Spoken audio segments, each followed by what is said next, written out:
नीचे देखिए श्रृंखला श्रेणी में प्रश्नवाचक चिन्ह के स्थान पर कौन सी संख्या आएगी। देखिए नीचे यहाँ पर आपको एक श्रृंखला दी है, श्रृंखला बताना कि प्रश्नवाचक चिन्ह पर इन चार ऑप्शन में से कौन सी संख्या यहाँ पर भरा देगा। देखिए सबसे पहले प्रश्न समझते हैं, इसमें बोलकर है यहाँ पर आपको क्या दिए, एक नीचे श्रृंखला दिए, इन श्रृंखला में बताना कि इस प्रश्नवाचक चिन्ह पर इन चार ऑप्शन में से कौन सी संख्या यहाँ पर भरा देगा। देखिए तो सबसे पहले इसमें देखते हैं कि श्रृंखला किस प्रकार से चल रहा है। ठीक है, देखिए यहाँ पर क्या हो रहा है, तीन, तीन से क्या हो रहा है, यहाँ पर पांच हो रहा है, पांच रहे छह, छह से बारह, बारह से बारह, और यहाँ पर प्रश्नवाचक चिन्ह दिया और 24 हो रहा है, 24 यहाँ पर 26 हो रहा है। देखिए इनको क्या करेंगे, तीन, तीन से क्या लिख रहे हैं, पांच लिख रहे हैं, तीन में अगर क्या करेंगे, दो को जोड़ देंगे, पांच आ गया, पांच लेके लिख रहे हैं, छह लिख रहे हैं, यानी पांच में एक को जोड़ेंगे, छह आ गया, और छह से देखिए क्या लिख रहे हैं, बारह लिख रहे हैं, तो छह में क्या करेंगे, छह को जोड़ेंगे, बारह गया, और बारह में क्या करेंगे, बारह लिख रहे हैं, तो बारह में क्या है, जीरो को जोड़ेंगे तो बारह आ गया। लेकिन देखिए श्रृंखला अच्छे तरीके से चल रहा है, नहीं चल रहा है, यानी इसका मतलब क्या होगा, इस तरह से आपको प्रश्न सोल्व नहीं किया जा सकता है। क्या करेंगे, इसमें थोड़ा सा लॉजिक लगाते हैं। ठीक है, देखिए लॉजिक इसमें किस प्रकार से लगाएंगे, यहाँ पर देखिए क्या करते हैं, एक संख्या को छोड़कर लिखेंगे। ठीक है, देखिए यहाँ पर क्या लिख रहा है, यहाँ पर तीन दिया है। ठीक है, तीन, तीन से क्या लिख रहे हैं, यहाँ पर छह लिख रहा है, तो देखिए तीन से छह लिख रहा है, छह से क्या लिख रहे हैं, यहाँ पर बारह लिख रहा है, और बारह से यहाँ पर क्या लिख रहा है, 24 लिख रहा है। देखिए तो यहाँ पर तीन, तीन से छह किस प्रकार से लिख रहा है, तो तीन में क्या करते हैं, तीन में दो से गुना करेंगे तो कितना का, छह आ गया, और छह से देखिए यहाँ पर क्या लिख रहा है, बारह लिख रहा है, तो छह में क्या करते हैं, यानी दो से गुना करेंगे कितना का, बारह गया, और बारह से क्या लिख रहे हैं, यहाँ पर 24 लिख रहा है, तो बारह में भी क्या करते हैं, दो से गुना करेंगे कितना का, 24 से गया। उसी प्रकार से यहाँ पर देखेंगे एक अगला संख्या को देखते हैं। ठीक है, अब देखिए यहाँ पर पांच लिख रहे हैं। ठीक है, पांच लिख क्या लिख रहे हैं, यहाँ पर बारह लिख रहे हैं, बारह से यहाँ पर क्या लिख रहे हैं, प्रश्नवाचक चिन्ह है, और प्रश्न देखिए यहाँ पर बारह प्रश्नवाचक चिन्ह से क्या लिख रहे हैं, 26 लिख रहे हैं। देखिए यहाँ पर पांच, पांच लिख क्या लिख रहे हैं, तो पांच लिख यहाँ पर बारह लिख रहे हैं, तो पांच में क्या करेंगे, यानी पांच में क्या करते हैं, सात पांच बारह होता है, यानी सात को जोड़ देंगे कितना का, बारह आ जाएगा, और बारह से यहाँ पर क्या हो जाएगा, तो बारह में भी क्या करते हैं, सात को जोड़ेंगे, जब बारह में सात को जोड़ेंगे यहाँ पर कितना गया, 19 आ जाएगा, और 19 में देखिए क्या करते हैं, सात को जोड़ते हैं, यहाँ पर कितना गया, 26 आ गया, यानी इस प्रश्नवाचक चिन्ह पर कौन सी संख्या भरा देगा, 19 हो जाएगा। 19 को देखते हैं किस ऑप्शन में दिया है, यानी ऑप्शन नंबर यहाँ पर 20 सही हो जाएगा। दोस्तों मैं उम्मीद करता हूँ इस प्रश्न को भी आप अच्छी तरह से समझ पाए होंगे। चलो तो नेक्स्ट प्रश्न देख लेते हैं। दोस्तों दूसरा नंबर प्रश्न है, इसमें देखिए नीचे दिए गए विकल्पों में से संबंधित संख्या को चुनिए। देखिए नीचे यहाँ पर आपको एक संबंधित संख्या दी है, 13 जो आपको 16 से संबंधित है, ठीक उसी प्रकार से 27 जो इस प्रश्नवाचक चिन्ह पर इन चार ऑप्शन में से किसी से संबंधित होगा। देखिए तो सबसे पहले ध्यान से देखते हैं ये प्रश्न किस प्रकार से हो रहा है। ठीक है, देखिए यहाँ पर क्या दिख रहा है, तो यहाँ पर देखिए यहाँ पर 13, 13 से क्या लिख रहा है, 16 लिख रहे हैं, तो 13 में अगर 3 को जोड़ देंगे कितना क्या, 16 आ गया, और इसी प्रकार से यहाँ पर 27, 27 में भी क्या करेंगे, 3 को जोड़ेंगे तो कितना क्या, 30 आ जाएगा। तो 30 देखिए किस ऑप्शन में दिया है, नहीं दिया है, यानी इसका मतलब क्या होगा, इस तरह से प्रश्न सोल्व नहीं किया जा सकता है। क्या करेंगे, इसमें भी लॉजिक लगाएंगे। ठीक है, देखिए लॉजिक इसमें किस प्रकार से लगाते हैं, यहाँ पर क्या दिख रहा है, यहाँ पर आपको देखिए कि 13 किन संख्याओं से मिलकर बन रहा है, यहाँ पर 1 हो रहा है और यहाँ पर 3 हो रहा है, इनको आपस में क्या करेंगे, जोड़ लेते हैं, जब जोड़ेंगे तो कितना गया, 4 आ गया, और 4 का स्क्वायर करेंगे तो कितना गया, 16 गया। देखिए यहाँ पर 16 दिख रहा है। उसी प्रकार से यहाँ पर 27 को भी रखेंगे, 27 की इन संख्याओं से मिलकर बन रहा है, 2 हो गया और 7 हो गया, इन दोनों को आपस में जोड़ देंगे तो कितना गया, 7 2 9 हो गया, और 9 का स्क्वायर करेंगे तो यहाँ पर कितना दिख रहा है, 81 दिख रहा है, यानी इस प्रश्नवाचक चिन्ह पर कौन सी संख्या भरा जाएगा, 81 हो जाएगा। देखिए 81 देखते हैं किस ऑप्शन में दिख रहा है, तो ऑप्शन नंबर यहाँ पर 20 सही हो जाएगा। दोस्तों मैं उम्मीद करता हूँ इस प्रश्न को भी आप अच्छे तरह से समझ पाए होंगे। चलो तो नेक्स्ट प्रश्न देख लेते हैं।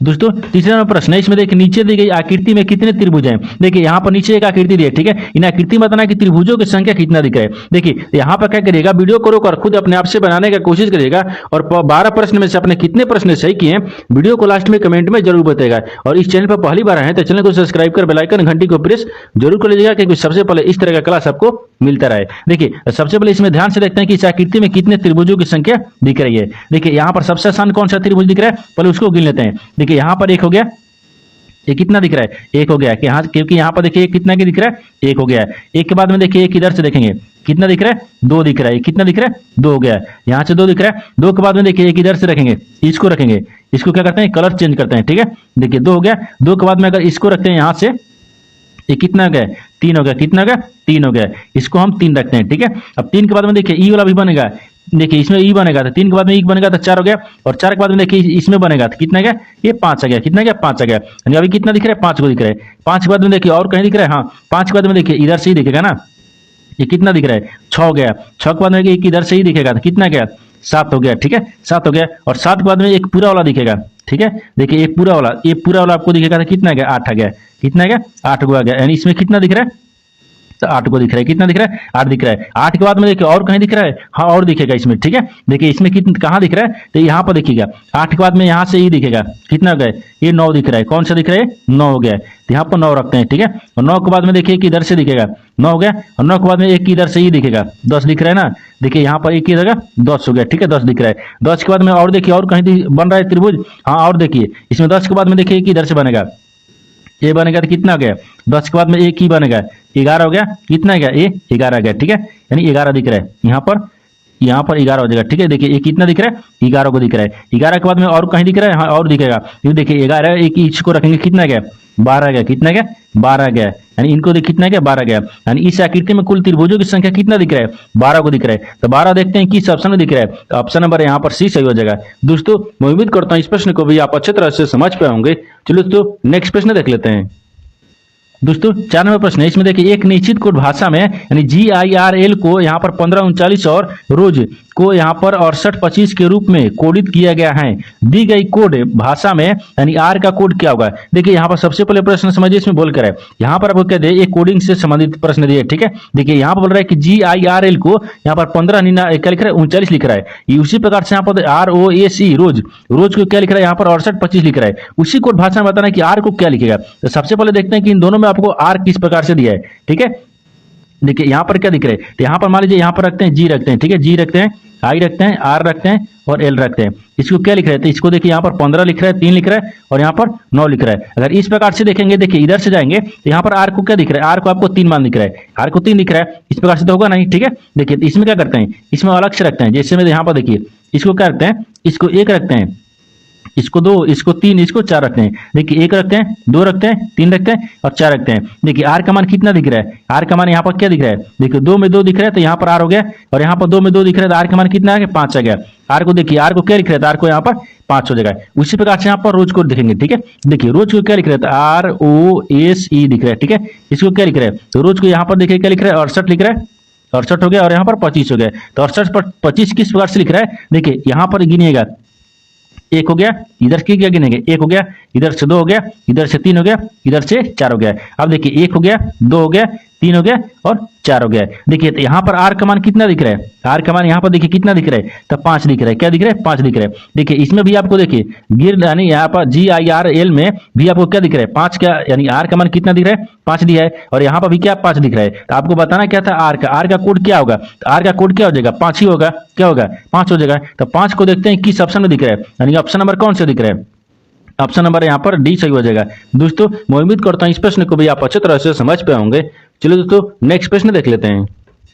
दोस्तों 5वां प्रश्न है, इसमें देखिए उस वे नारे का चयन करें जो दिए गए वर्गों के बीच संबंध को सर्वोत्तम रूप से दर्शाता है। देखिए नीचे यहाँ पर घोड़ा, बंदर और बाघ 3 शब्द दिए, इन तीनों शब्दों से बताना है कि आपस में किस प्रकार से संबंधित है और इन 4 वेन डायग्राम में से कौन सा वेन डायग्राम बनेगा। देखिए तो सबसे पहले ध्यान से देखते हैं इन तीनों शब्दों में से आपको कॉमन कौन सा मिल रहा है, ठीक है। देखिए यहाँ पर क्या होगा, मान लीजिए कॉमन घोड़ा दिख रहा है, घोड़ा क्या बंदर से संबंधित है नहीं है, और बंदर क्या बाघ से संबंधित है नहीं है, बाघ बंदर से और बाघ घोड़ा से, यानी क्या दिख रहा है इन तीनों आपस में किसी प्रकार से संबंधित नहीं दिख रहा है, इन तीनों का दिख रहा है अलग अलग दिख रहा है। जैसे यहाँ पर घोड़ा हो गया, ये क्या हो गया बंदर हो गया, और यहाँ पर एक बाघ हो गया। जैसे यहाँ पर देखिए क्या हो जाएगा घोड़ा हो गया, ठीक है। घोड़ा आपको क्या दिख रहा है, घोड़ा आपको बंदर से संबंधित नहीं है। उसी प्रकार से यहाँ पर देखिए बंदर, ये क्या हो जाएगा बंदर, बंदर जो है ना आपको क्या घोड़ा से संबंधित है नहीं है, ये भी नहीं होगा। और यहाँ पर देखिए बाघ, बाघ भी आपको क्या हो जाएगा, ये दोनों से संबंधित नहीं हो जाएगा।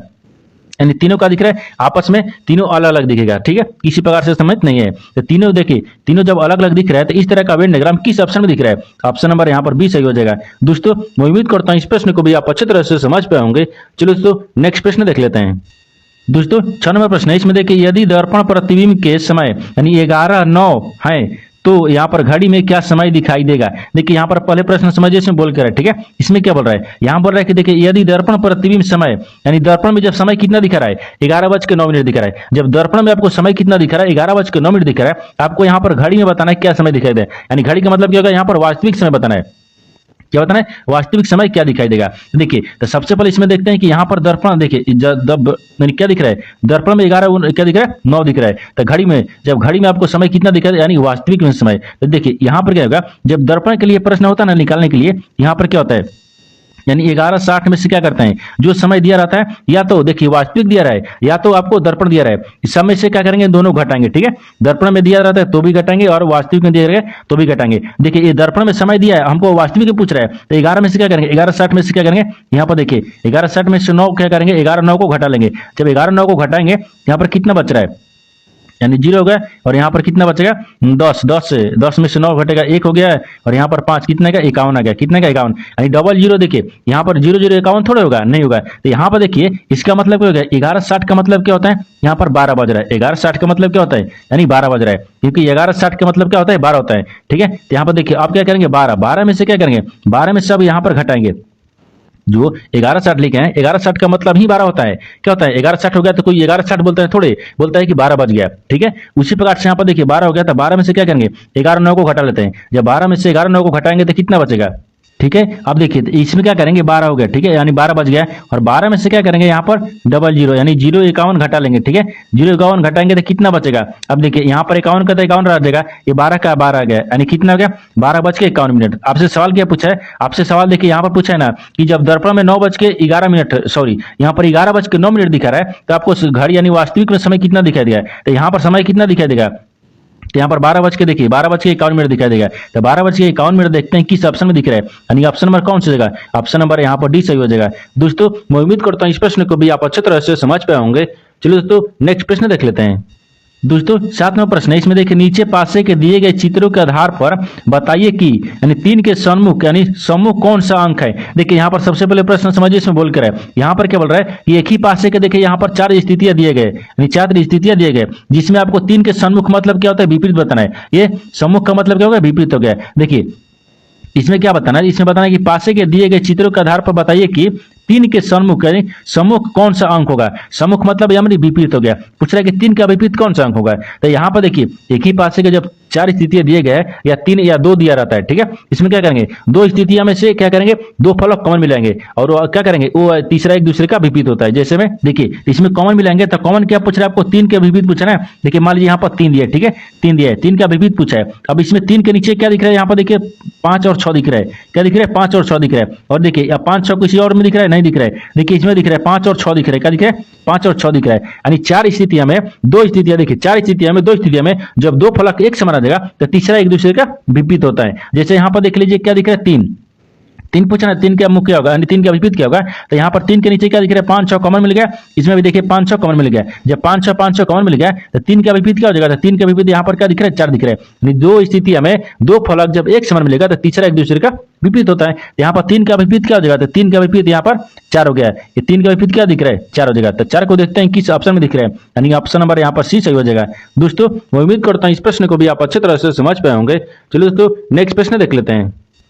दोस्तों 8वां प्रश्न है, इसमें देखिए नीचे दिए गए विकल्पों में से संबंधित शब्द को चुनिए। देखिए नीचे यहाँ पर आपको एक संबंधित शब्द है, कंगाल जो है आपको ध्वनि से समित है। ठीक उसी प्रकार से बताना है कि प्रतिशोधी जो है इस प्रश्नार्थक चिन्ह पर इन 4 ऑप्शन में से कौन सा संबंधित है। देखिए तो सबसे पहले ध्यान से देखते हैं कि जो यहाँ पर कंगाल जो है ना आपको ध्वनि से किस प्रकार से समझे। देखिए कंगाल का विपरीत क्या होता है, तो यहाँ पर विपरीत यानी ध्वनि होगा। ठीक है, ये विपरीत है, क्या है विपरीत है, यानी कंगाल का विपरीत ध्वनि हो गया। उसी प्रकार से यहाँ पर क्या दिख रहे प्रतिशोधी का भी क्या रखते हैं विपरीत रखेंगे। ये क्या रखेंगे यानी विपरीत रखेंगे। ठीक है, प्रतिशोधी का विपरीत क्या होता है, यानी यहाँ पर क्या हो जाएगा क्षमाशील हो गया। क्या हो जाएगा यहाँ पर क्षमा, देखिए क्षमाशील हो गया। यहाँ पर क्या हो जाएगा यानी क्षमाशील हो गया। ठीक है, क्षमाशील। जिस प्रकार से कंगाल का विपरीत क्या होता है ध्वनि होता है, उसी प्रकार से प्रतिशोधी का विपरीत होता है क्षमाशील। तो क्षमाशील देखते हैं किस ऑप्शन में दिख रहा है, यानी ऑप्शन नंबर यहाँ पर डी सही हो जाएगा। दोस्तों मैं उम्मीद करता हूँ इस प्रश्न को भी आप अच्छे तरह से समझ पाए होंगे। चलो दोस्तों नेक्स्ट प्रश्न देख लेते हैं। दोस्तों 9वां प्रश्न है, इसमें देखिए एक चींटी 3 मीटर चलती है और फिर 4 मीटर ऊंचे एक ब्रिज पर चढ़ती है, अपने मूल स्थान से वह कितनी दूरी पर है। देखिए यहाँ पर सबसे पहले प्रश्न समझिए इसमें बोल कर है, यहाँ पर क्या बोल रहा है कि एक चींटी 3 मीटर चलती है और फिर 4 मीटर ऊंचे एक ब्रिज पर चढ़ती है। यहाँ पर आपको पूछा नहीं है कि किधर चल रही है। देखिए एक चींटी जो है वो 3 मीटर चलती है, किधर चलिए ना दाहिने चली ना बाएं चली, ना देखिए आपको किधर नहीं चली। ठीक है, ये आपको नहीं दिया है, लेकिन यहाँ पर दे रखा है कि फिर 4 किलोमीटर किधर चलिए, यानी ऊपर। देखिए ऊंचे बोल रहा है ना, तो ऊपर हो गया, यानी ऊपर देखिए ऊंचे ब्रिज पर चढ़ती हैं। तो जब ऊंचे ब्रिज का मतलब क्या होगा ऊंचे हो गया। तो सबसे पहले यहाँ पर देखिए मान लीजिए यहाँ पर चींटी को रखते हैं। ठीक है, इसको क्या रखते हैं यहाँ पर चींटी हो गया, यहाँ पर चींटी रखते हैं, ये चींटी हो गया। ठीक है, और चींटी को मान लीजिए यहाँ पर इधर घुमाते हैं, ये कितना चल रही है 3 मीटर चल रही है। इसके बाद में यहाँ पर क्या करेगी, देखिए फिर 4 मीटर कितने ऊंचे एक ब्रिज पर चढ़ती हैं। तो जब ऊंचा होगा तो ऊंचा आपको इस तरह से जाएगा। ठीक है, यानी ब्रिज पर चढ़ती है, यहाँ तक हो गया। ये कितना चल रही है 4 किलोमीटर चल रही है। ठीक है, यानी 4 मीटर चल रही है। तो वो बताना क्या है कि अपने मूल स्थान से वह कितनी दूरी पर है। बोल रहा है कि वो मूल स्थान से वो कितनी दूरी पर है। देखिए उसका मूल स्थान ये थी और यहाँ से यहाँ के बीच का दूरी बताना है। ठीक है, तो यहाँ से यहाँ के बीच का दूरी क्या हो गया ये आपको किस तरह का चित्र बन गया, ये आपको चित्र किस तरह से बन गया। ये देखिए ये क्या हो गया, आपको आधार दिया, यहाँ पर लंब दिया, देखिए ये लंब हो गया, ये आधार हो गया, एक कोण हो गया। तो आपको कोण निकालना होगा, ठीक है। क्या होगा, कोण निकालने के लिए क्या होता है, देखिए कोण निकालने के लिए यहाँ पर क्या करेंगे, तो 3 का स्क्वायर करेंगे और यहाँ पर प्लस क्या करेंगे, 4 का स्क्वायर करेंगे, यानी लंबाई स्क्वायर प्लस आधार स्क्वायर, ठीक है। यहाँ पर क्या करेंगे, इसका स्क्वायर कर देंगे। जब इसका स्क्वायर करेंगे तो कितना का, तितली का 9 हो गया और यहाँ पर चौचौ का 16 हो गया। इन दोनों को आपस में जोड़ेंगे तो कितना का 25 आ गया और 25 का वर्गमूल कितना होता है, यहाँ पर 5 होता है, ठीक है, यानी 5 मीटर हो गया। तो वही पूछा है कि यहाँ पर देखिए अपने मूल स्थान से वह कितनी दूरी पाए, तो 5 मीटर दूरी पाए। तो 5 मीटर देखते हैं किस ऑप्शन में दिख रहा है, तो ऑप्शन नंबर यहाँ पर डी सही हो जाएगा। दोस्तों मैं उम्मीद करता हूँ इस प्रश्न को भी आप अच्छी तरह से समझ पाए होंगे। चलो दोस्तों नेक्स्ट प्रश्न देख लेते हैं।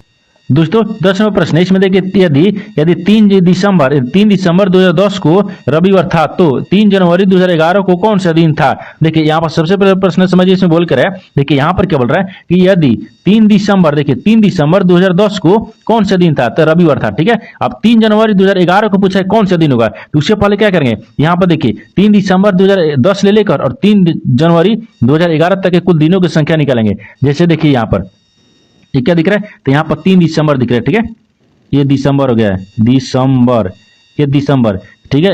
3 दिसंबर 2000 कितना दिख रहा है, 10 दिख रहा है, ये 2010 है ना, यहाँ पर 2010 हो गया, ठीक है, ये 2010 हो गया, ठीक है। 2010 से, ठीक है, 2010 से यहाँ पर क्या दिख रहा है, यानी 3 जनवरी, ठीक है, 3 जनवरी 2011 कितना का 2011, यानी 2011 तक, ठीक है। दिनों की संख्या लिखते हैं, ठीक है, दिनों, यहाँ पर संख्या, दिनों की संख्या है, दिनों की संख्या लिख लेते हैं, ठीक है। यहाँ पर संख्या हो गया, ये संख्या हो गया। यहाँ तक ध्यान दीजिएगा, 3 दिसंबर से लेकर 3 दिसंबर 2010 ले लेकर और 3 जनवरी 2011 तक की कुल दिनों की संख्या कितना हो जाएगा, यहाँ पर कितना दिख रहा है, देखिए 3 दिसंबर ले लिया है, तो दिसंबर कितने दिन का महीना होता है, 31 दिन का। जब 31 में 3 को घटा लेंगे तो कितना बचेगा, 28 दिन बचेगा। यानी जो इसमें देखिए दिसंबर कितने दिन का बचा, तो दिसंबर आपको 28 दिन बचा है, ठीक है, दिसंबर आपको 28 दिन हो गया। और यहाँ पर जनवरी में कितने दिए, 3 जनवरी, तो 3 जनवरी इसमें क्या करेंगे, जोड़ देंगे। तो 3 जनवरी इन सबको जोड़ने के बाद में कितना गया, 8 3 11 हो गया और 2 1 3 आ गया, कितना गया, 31 आ गया। इसमें कुल दिनों की संख्या कितना गया, 31 आ गया। यानी 3 दिसंबर 2010 ले लेकर और यहाँ पर 3 जनवरी 2011 तक की कुल दिनों की संख्या कितना का, 31 है। आप 31 को क्या करेंगे, 7 ले भाग करेंगे, ठीक है, 31 ले क्या करेंगे, 7 ले भाग करेंगे, तो 31 ले 7 ले भाग करेंगे, 7 कितना का 28 है, यानी यहाँ पर 28 दिख रहा है। यहाँ पर कितना का शेषफल कितना बचेगा, 3 बचेगा, ठीक है, शेषफल कितना बच गया, 3 बच गया। जब शेषफल यहाँ पर 3 बच गया, ये शेष हो गया, ठीक है। जब शेषफल 3 बच गया ना, अब 3 को क्या करेंगे, रविवार में जोड़ देंगे। देखिए 3 को रविवार में जोड़ते हैं, जब 3 को रविवार में जोड़ देंगे तो रविवार के बाद क्या, रविवार के बाद यहाँ पर सोमवार, मंगलवार, बुधवार, यहाँ पर कितना गया, तो 11 जनवरी 2011, देखिए 3 जनवरी 2011 को कौन से दिन होगा, यहाँ पर क्या हो जाएगा, क्या हो जाएगा, सॉरी यहाँ पर बुधवार होगा ना, क्योंकि 3 को रविवार में जोड़े हैं तो यहाँ पर बुधवार हो गया, ये बुधवार हो जाएगा, ठीक है। क्या हो गया, बुधवार। तो बुधवार को देखते हैं किस ऑप्शन में दिख रहा है, यानी ऑप्शन नंबर कौन सा जगह, ऑप्शन नंबर यहाँ पर डी सही हो जाएगा। दोस्तों मैं उम्मीद करता हूँ इस प्रश्न को भी आप अच्छी तरह से समझ पाए होंगे।